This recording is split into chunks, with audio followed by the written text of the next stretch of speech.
Je me trouve au laboratoire en compagnie de David Edwards, son fondateur. Bonjour. Bonjour.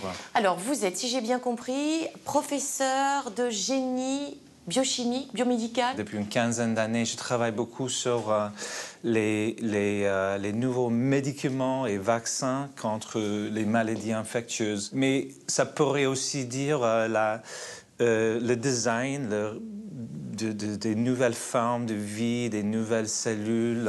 Donc, c'est un domaine très, très riche. Très vaste. Donc, vous enseignez à l'université de Harvard. Vous êtes également fondateur de ce lieu. Alors, c'est un lieu où on peut dire que la science et l'art se mélangent un peu. Comment est né ce projet complètement dingue, quand même? Le projet est né dans une réflexion universitaire, justement à l'université de Harvard il y a une dizaine d'années, autour de l'interdisciplinarité de nos institutions, à la fois éducatives, sociales, culturelles, industrielles, sont telles que on a des barrières entre les disciplines. Oui. Le laboratoire a été créé justement pour recevoir ces créateurs, justement leur donner un lieu d'expérimentation. Donc on collabore avec les universités comme on collabore avec les musées. Et vous êtes également l'auteur d'un livre qui s'appelle Art Science. Est-ce que vous pouvez m'en parler un petit peu?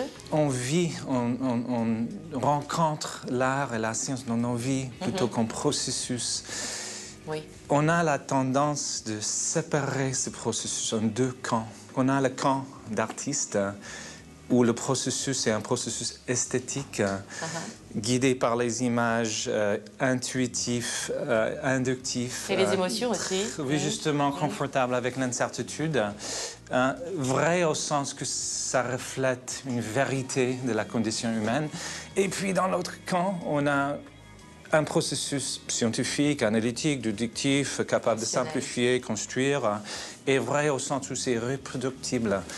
Mais en fait, ces deux processus se fusionnent. C'est vraiment le processus de la créativité elle-même. Alors ici, il y a de nombreux projets qui fourmillent au labo. Et en ce moment, il y a une exposition sur les humeurs. C'est ça, en fait, on projette les visiteurs dans un monde de demain où l'architecte n'existe plus, où on construit nos domiciles guidés par nos intuitions et par nos humeurs, donc un peu biologiquement.